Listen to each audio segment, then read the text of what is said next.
bersama Kriwil dan Kak Kezia. Wah Kak Kezia, udah lama nih nggak ketemu Kriwil. Iya, apa kabar kalian? Baik Kak, kakak apa kabar? Aku baik. Wah, puji Tuhan. Kak Kezia, kita Ya. kan mau mulai. Kita cek dulu teman-teman sudah ready atau belum ya? Oh ya, are you ready guys? Yes, I'm ready. Kayaknya Kak. kurang ya Iya. suaranya. Sekali lagi ya, harus lebih keras. Oke. Are you ready guys? Yes, I'm ready. Wah, udah cukup keras ya? Iya, Udah kedengeran sampai sini? Iya. Oke, kita mau berdoa dulu ya Kak. Mari kita bersatu di dalam doa. Tuhan Yesus yang baik, terima kasih ya Tuhan karena Engkau selalu memberkati kami dan melindungi kami hingga hari ini. Tuhan Yesus, sekarang kami ingin mulai untuk memuji nama-Mu dan mendengarkan firman-Mu. Engkau berkati kami ya Tuhan, Engkau berikan kami hati yang mau memuji nama Tuhan Yesus dengan lebih sungguh lagi. Terima kasih ya Tuhan atas berkat-Mu, hanya di dalam nama-Mu kami telah berdoa dan ucap syukur. Haleluya, amin. Amin. Sekarang kita mau memuji Tuhan.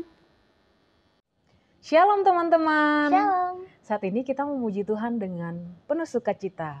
Kita nyanyikan pujian ini dengan semangat. Ku menang bersama Yesus Tuhan.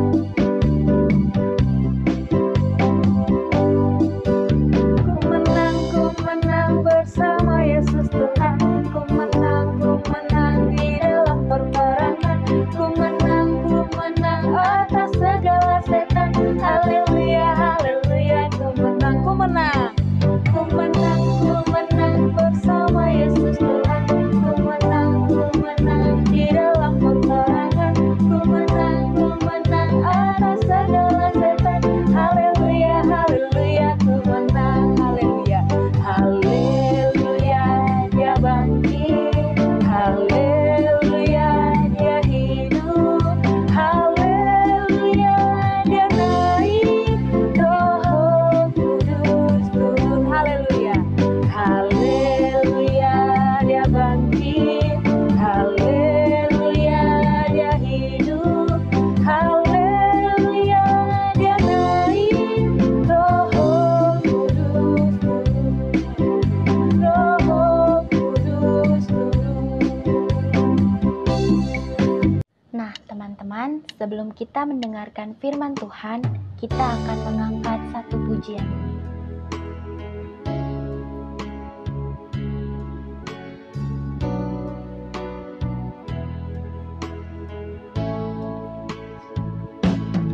Roh Kudus yang manis, tolong aku menuruti firman Tuhan. Roh Kudus yang manis, jadikanku anak Tuhan yang manis. Roh Kudus yang manis, tolong aku menuruti firman Tuhan.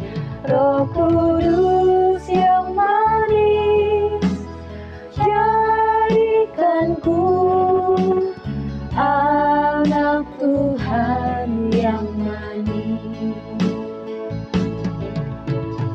Anak Tuhan yang manis. Shalom teman-teman. Sudah siap untuk mendengarkan firman Tuhan dan belajar firman Tuhan hari ini? Mana jempolnya? Mantap. Yuk kita berdoa dulu. Bapa di dalam surga, terima kasih untuk segala kebaikan Tuhan di dalam hidup kami. Tuhan, hari ini kami siap untuk belajar kebenaran firman Tuhan. Tolong kami, berikan kami telinga seorang murid yang mau untuk mendengar. Dan tolong kami supaya kami diberikan hikmat dari Roh Kudus yang memampukan kami untuk kami bisa mengerti, memahami kebenaran firman Tuhan, dan ajari kami supaya kami taat melakukan kebenaran firman Tuhan di dalam hidup kami setiap hari. Pimpin kami Tuhan, tolong kami, berkati kami. Kami menyerahkannya hanya di dalam nama Tuhan Yesus Kristus. Haleluya, amin. Teman-teman, tema kita kali ini adalah Switch on the Power. Ayatnya terambil dari Kisah Para Rasul 2, ayat 1 sampai dengan 13. Kisah Para Rasul 2, ayat 1 sampai dengan 13. Teman-teman bisa buka Alkitabnya. Bisa buka HP-nya yang ada aplikasi Alkitabnya. Oke? Sudah buka? Switch on the power. Pasti teman-teman pernah dengar istilah ini.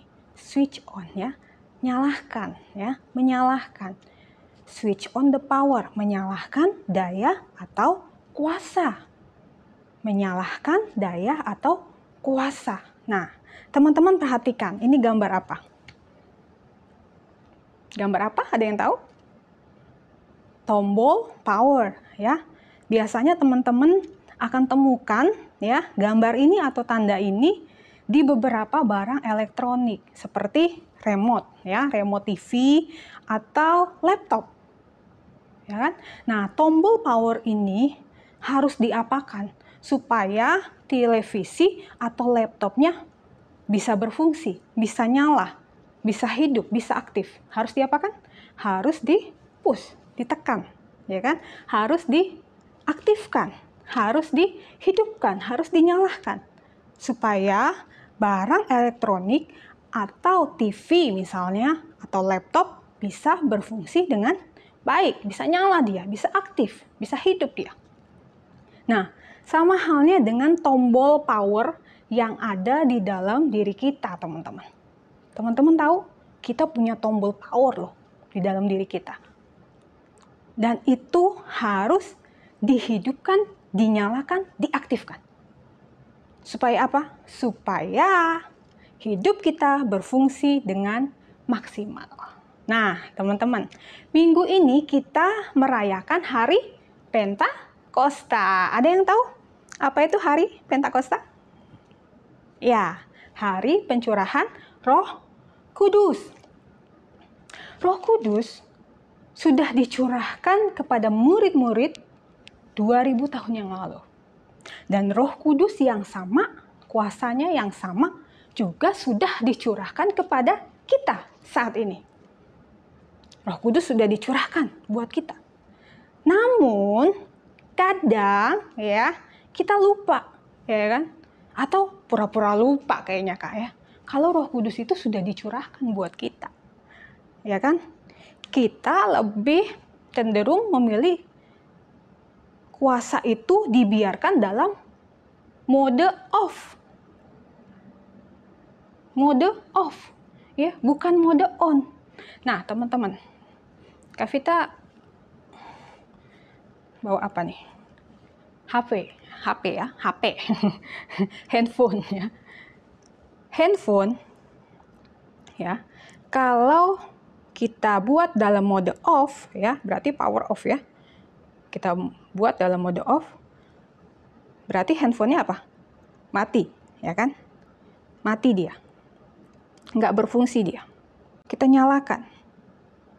Maka dia akan kembali berfungsi. Dia akan kembali aktif, ya, dapat digunakan lagi. Bisa untuk telepon, ya, bisa untuk chatting, bisa untuk banyak hal, ya. Nah, sama halnya kuasa dalam diri kita, teman-teman. Kuasa Roh Kudus yang ada dalam diri kita itu always on mode. Jangan dibiarkan padam. Harus terus menyala, ya.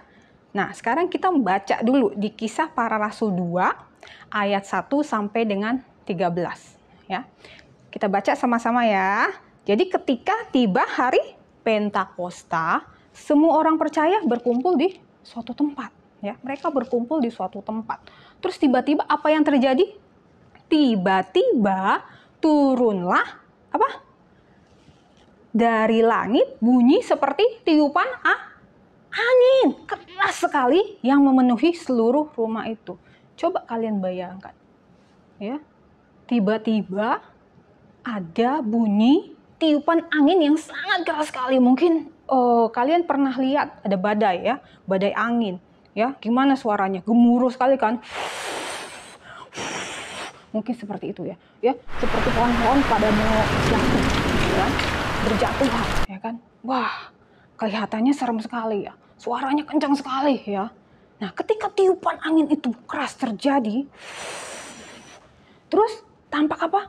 Tampak lidah yang menyerupai api, ya, yang kelihatan seperti nyala api bertebaran dan hingga pada masing-masing mereka. Lidah-lidah seperti nyala api. Wah, mungkin gambarannya kalau kalian lihat lilin, ya kan? Lilin nyala, ya kan, ada apinya, ya kan? Mungkin itu kan apinya itu seperti lidah api itu. Tapi itu kecil. Tapi ini kalau yang ini besar, ya. Lidah api di atas kepala mereka dan itu tidak membakar sehelai rambut mereka. Wow, luar biasa, ya.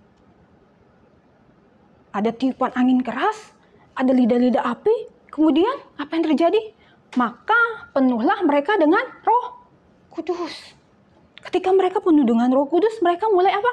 Berkata-kata dalam bahasa lain. Wow, apa tuh Kak bahasa lain, Kak? Bahasa alien kayaknya, Kak, ya? Atau bahasa planet? Bukan, teman-teman. Bahasa lain itu bahasa-bahasa yang bisa dimengerti oleh bangsa-bangsa lain yang saat itu mendengar perkataan murid-murid. Oh, bahasa lain itu bahasa yang bisa dimengerti oleh bangsa-bangsa lain. Iya, betul. Misalnya, Kak Vita ngomong, ya. Annyeong, kamsahamnida, sarange. Kalian ngerti nggak? Mungkin yang tahu bahasa Korea pasti ngerti. Orang Korea pasti ngerti, ya kan? Jadi seperti itu bahasa lain. Bahasa yang bisa dimengerti oleh bangsa lain. Nah, jadi ketika Roh Kudus dicurahkan, ya, apa yang terjadi, teman-teman? Yang pertama apa tadi? Ada tiupan angin yang keras.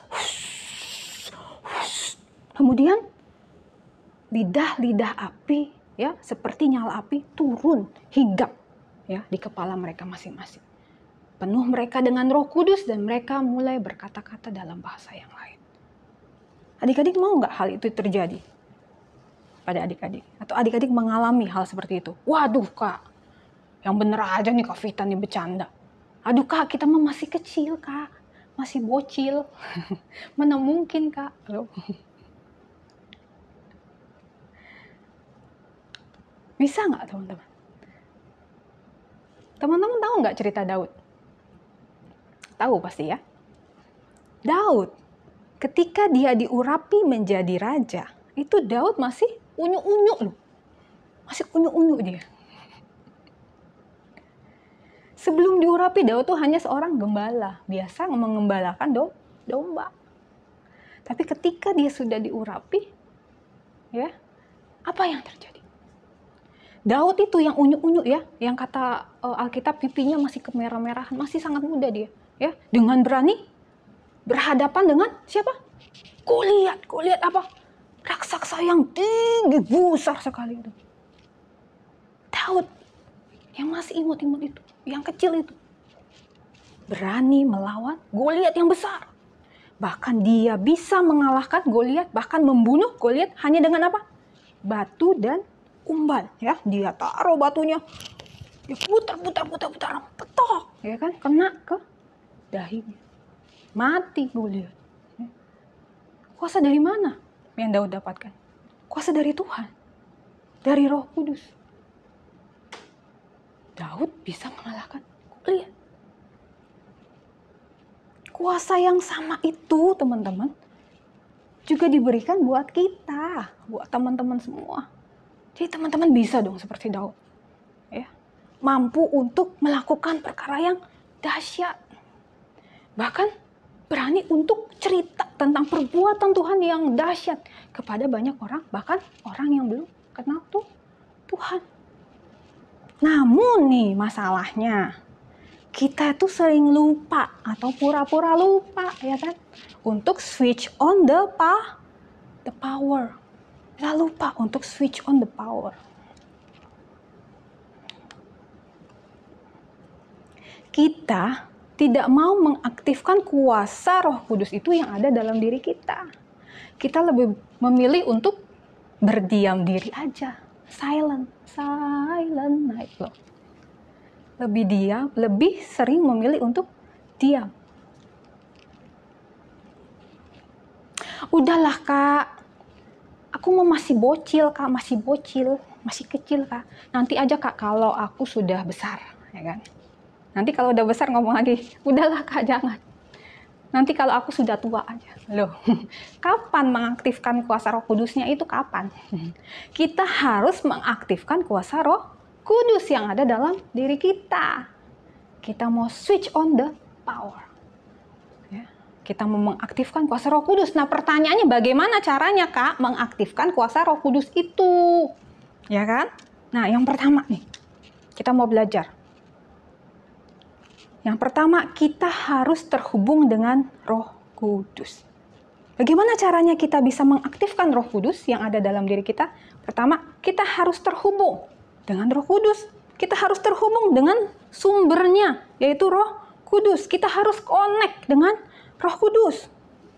Ya, yang kedua, kita harus hidup dipimpin oleh Roh Kudus. Nah, satu-satu. Yang pertama, kita harus terhubung dengan Roh Kudus. Maksudnya Kak, kita harus connect sama sumbernya, yaitu Roh Kudus. Ya, supaya Roh Kudus itu powernya on, ya kan? Nah, ilustrasinya HP lagi. Nih, HP. Kalau HP mati, ya, mati nih, HP-nya mati. Kenapa? Lowbat, ya. Lowbat HP-nya mati. Kalau HP-nya mati harus diapain?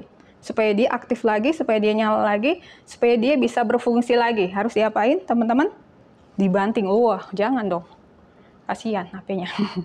Harus diapain? Harus di-charge, ya kan? Di-charge, ya kan? Di-charge, connect kemana? Sumbernya listrik, ya kan? HP-nya harus di-charge, ya. Ke sumbernya yaitu ke listrik. Nah, kalau baterainya sudah penuh, ya, sudah penuh lagi, maka HP-nya bisa digunakan lagi, berfungsi lagi. Nah, sama halnya dengan hidup kita, teman-teman. Hidup kita itu juga harus di-charge. Ya, di-charge dengan apa? Dengan doa dan firman Tuhan. Hidup kita juga harus di-charge. Di-charge dengan apa? Dengan doa dan firman Tuhan. Siapa yang rajin berdoa? Mana coba Kak Vita mau lihat. Siapa yang rajin baca firman Tuhan? Wah, kan ada lagunya nih, ya kan? Baca kitab suci, doa tiap hari, doa tiap hari, doa tiap hari, ya kan? Berapa kali kalau berdoa? Teman-teman berapa kali?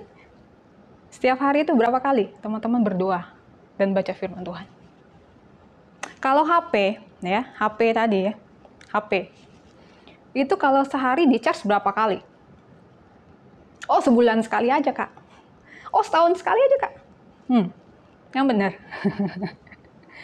Bisa nyala HP-nya kalau di-charge sebulan sekali? Enggak, kan? Kak Vita tuh setiap hari bisa nge-charge HP minimal 2 kali. 2 atau 3 kali. Setiap hari. Ya. Jadi setiap hari minimal nge-charge tuh 2 kali. Nah, kalian berdoa berapa kali dalam sehari? Atau baca firman Tuhan berapa kali dalam sehari? Aduh Kak, aku tuh sibuk, ya. Busi, kok busi? Bisi. Ya kan? Tugasku numpuk Kak, numpuk banyak. Sampai nggak ada waktu aku, harus les, harus ini, harus ini, harus itu, harus ini, harus ini. Belum main game Kak, habis waktuku Kak. Loh. Doa itu kan kamu bisa lakukan dimanapun dan kapanpun. Ya. Di setiap pergantian aktivitasmu, kamu bisa bicara sama Tuhan. Kamu bisa ngobrol sama Tuhan. Oh, thank you Tuhan. Aku udah selesai nih ujianku. Sebentar aku mau belajar ini lagi. Ngomong itu aja sama Tuhan. Di setiap pergantian kegiatanmu, kamu bisa bicara sama Tuhan. Ya. Bahkan di setiap waktumu, ya, kamu juga bisa membuka Alkitab kan? Ada di HP-mu. Lakukan, ya. Setiap hari kita harus men-charge hidup kita dengan apa? Doa dan firman Tuhan, ya. Kita harus terhubung dengan Roh Kudus melalui apa? Doa dan firman Tuhan. Oke? Siap untuk berdoa dan baca firman Tuhan setiap hari? Siap, Kak? Ya, mantap. Nah, yang kedua. Yang kedua, kita harus hidup dipimpin oleh Roh Kudus. Contohnya, Kak. Ketika ada temanmu yang mengajak kalian melakukan hal-hal yang tidak sesuai dengan kebenaran firman Tuhan, ya, contohnya menyontek, membuli, ya, melawan orang tua, atau skip jam pelajaran sekolah, bolos, wah, hal-hal yang nggak sesuai dengan kebenaran firman Tuhan, apa yang akan kalian lakukan? Kak, aku kalau nggak ikut mereka, nanti aku nggak ada temennya dong. Nanti aku dikucilkan dong, Kak. Terus nanti aku nggak punya temen gimana dong, Kak? Kalian harus berani say no ke mereka. Ya. Nggak mau. No, aku nggak mau ikut-ikut mereka. Ya. Jangan mau ikut-ikut, ya, berkumpul dengan teman-teman yang menarik kamu ke bawah. Kamu harus memiliki teman-teman yang menarik kamu ke atas, ya. Jadi pribadi yang lebih baik, menyenangkan hati Tuhan, ya. Jangan sebaliknya, jangan mau, ya. Ayat Alkitab berkata bahwa pergaulan yang buruk merusak kebiasaan yang baik, ya. 1 Korintus 15 ayat 33. Ya, kalian bisa baca. Bertemanlah dengan teman-teman yang menarik kamu ke atas. Ya, menarik kamu ke atas. Artinya apa? Yang membawa kamu, ya, menjadi pribadi yang lebih baik, menyenangkan hati Tuhan. Ya. Jangan duduk bergaul dengan teman-teman yang melakukan hal-hal yang tidak menyenangkan hati Tuhan. Ya. Kita harus mengizinkan Roh Kudus memimpin hidup kita. Kita harus mengizinkan Roh Kudus mengajari kita, membimbing kita, menuntun kita. Ya. Yang hanya perlu kita lakukan adalah taat. Kita harus taat terhadap firman Tuhan. Kita juga harus taat melakukan kebenaran firman Tuhan. Dan izinkan Roh Kudus, ya, untuk menuntun hidupmu, menuntun hidup kita, ya, memimpin kita, mengajari kita. Ya, supaya hidup kita apa? Terus ada dalam track-nya Tuhan. Terus ada dalam rencananya Tuhan. Sesuai dengan kehendak Tuhan, ya. Kalian hanya perlu taat.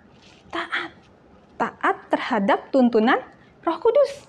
Taat terhadap pimpinan Roh Kudus. Ya. Oke, teman-teman. Jadi hari ini kita belajar apa? Kita mau switch on the power. Ya. Bagaimana caranya? Yang pertama, kita harus terhubung dengan Roh Kudus. Yang kedua, kita harus hidup dipimpin oleh Roh Kudus. Bisa melakukan kebenaran firman Tuhan? Pasti bisa. Oke, teman-teman. Ayat hafalan kita hari ini adalah dari Roma 8 ayat 14. Dari mana? Roma 8 ayat 14. Ya, sama-sama kita hafal ya. Semua orang yang dipimpin Roh Allah adalah anak Allah. Semua orang yang dipimpin Roh Allah adalah anak Allah. Pendek banget ya, gampang banget kan? Nah, teman-teman hafal ya ayat hafalannya.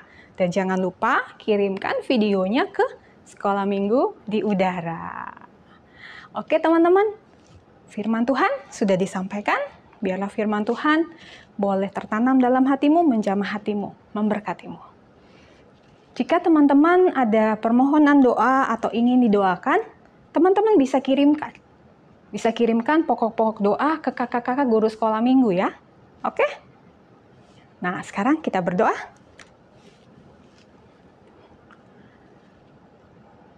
Tuhan Yesus yang baik, terima kasih. Kami sudah belajar kebenaran firman Tuhan hari ini, Tuhan. Kami mau mengaktifkan kuasa Roh Kudus yang ada dalam diri kami. Kami tidak mau kuasa itu padam, tapi kami mau supaya kuasa itu aktif bekerja dengan dahsyat dan luar biasa dalam hidup kami. Tolong setiap kami, Tuhan, supaya kami rindu untuk terus mengaktifkan kuasa Roh Kudus dalam hidup kami. Ajari terus kami, Tuhan, supaya kami menjadi anak-anak Tuhan yang manis, anak-anak Tuhan yang menyenangkan hati Tuhan, anak-anak Tuhan yang sungguh menjadi berkat bagi banyak orang.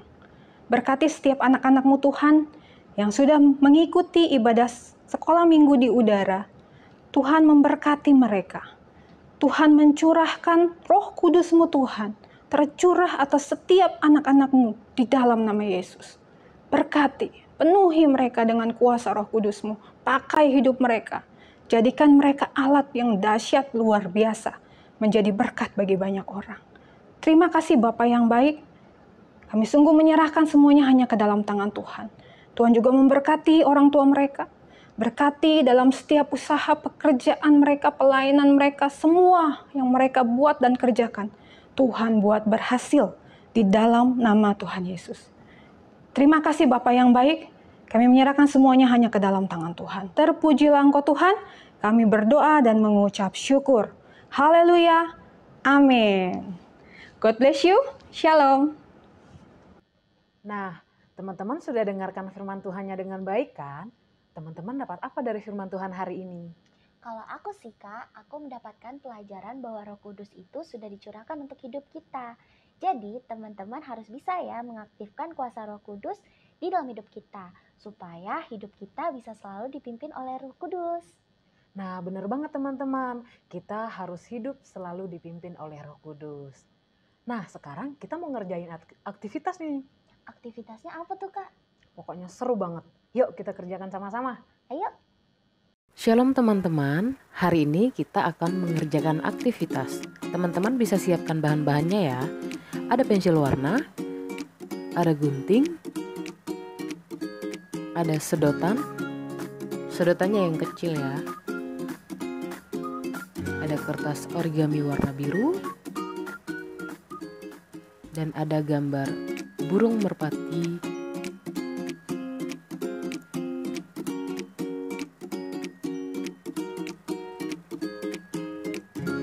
Ada double tip. Ada solasi ban, ada pita, dan ada tali.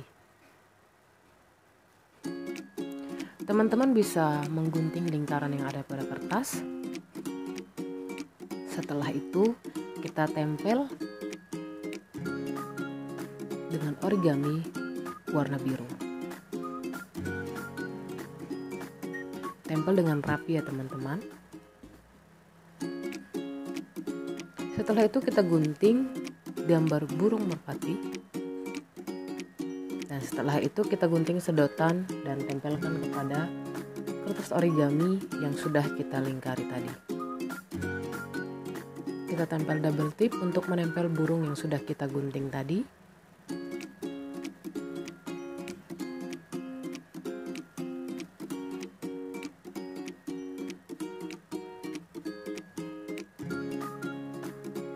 Nah, Setelah itu kita tempel.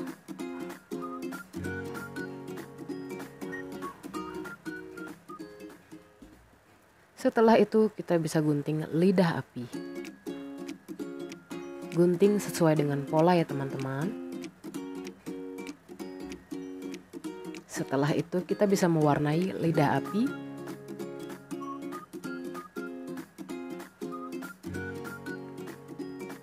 Jadi seperti ini. Dan selanjutnya kita gunting tali yang sudah kita siapkan. Potong tali, satu panjang dan dua pendek. Setelah itu kita bisa menempel tali pada lingkaran kertas origami.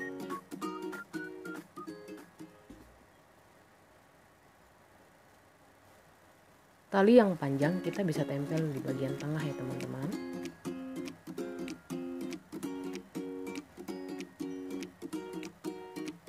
Setelah itu selanjutnya kita menempel lidah api yang sudah kita gunting tadi dengan tali yang sudah kita tempel. Nah, setelah itu kita potong pita yang sudah kita siapkan untuk membuat gantungan.